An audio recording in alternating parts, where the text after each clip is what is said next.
ಪದ್ಮಶ್ರೀ ಪುರಸ್ಕೃತ ಜೋಗತಿ ಮಂಜಮ್ಮ ಚಿತ್ರದ ಪ್ರಮುಖ ಆಕರ್ಷಣೆಯಾಗಿದ್ದು ದೊಡ್ಡ ಪಾತ್ರವೊಂದನ್ನು ಘೋಷಣೆ ಮಾಡಿದ್ದಾರೆ.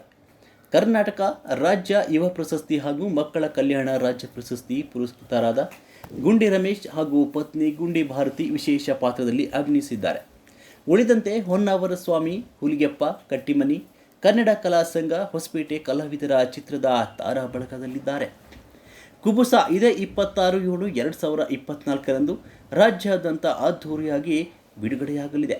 ಹೊಸಪೇಟೆ ಸರಸ್ವತಿ ಚಿತ್ರಮಂದಿರದಲ್ಲಿ. ವರದಿ V Raghavendra. Voice of Appu ಚಾನಲ್ಗೆ ಸಬ್ಸ್ಕ್ರೈಬ್ ಮಾಡಿ, ಲೈಕ್ ಮಾಡಿ, ಕಾಮೆಂಟ್ ಮಾಡಿ.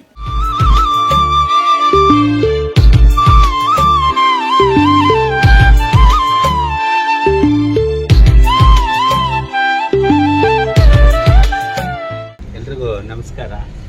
ಇದೇ 26ನೇ ತಾರೀಕು ನಮ್ಮ ಹೊಸಪೇಟೆಯಲ್ಲಿ ಇರ್ತಕ್ಕಂಥ ಸರಸ್ವತಿ ಚಿತ್ರಮಂದಿರದಲ್ಲಿ ಸಂಜೆ 5 ಗಂಟೆಗೆ ನಮ್ಮ ಓಮು ವೀರಭದ್ರಪ್ಪ ಕಥೆ ಆಧಾರಿತ ಕುಬುಸ ಸಿನಿಮಾ ರಿಲೀಸ್ ಆಗ್ತಾ ಇದೆ.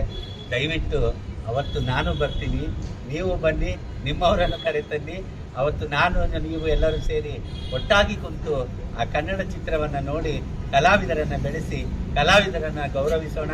ಬನ್ನಿ, ಅದರಲ್ಲಿ ನಾನು ಮುಖ್ಯ ಪಾತ್ರಧಾರಿಯಾಗಿ ಅದರಲ್ಲಿ ಕಾಣಿಸ್ಕೊಂಡಿದ್ದೀನಿ. ಬಂದು ಬೇರೆ ಜಿಲ್ಲೆಯ ಬೇರೆ ವಿಭಾಗದ ಕಲಾವಿದರನ್ನು ಬೆಳೆಸಿದ ರೀತಿ ನಮ್ಮ ಹೊಸಪೇಟೆ ಭಾಗದ ಕಲಾವಿದರನ್ನು ಬೆಳೆಸೋಣ. ತಾವೆಲ್ಲರೂ ತಪ್ಪದೇ ಬನ್ನಿ ಅಂತ ಮತ್ತೊಮ್ಮೆ ಕೇಳ್ಕೊಳ್ತಿದ್ದೀನಿ. ಜೈ ಹಿಂದ್, ಜೈ ಕರ್ನಾಟಕ.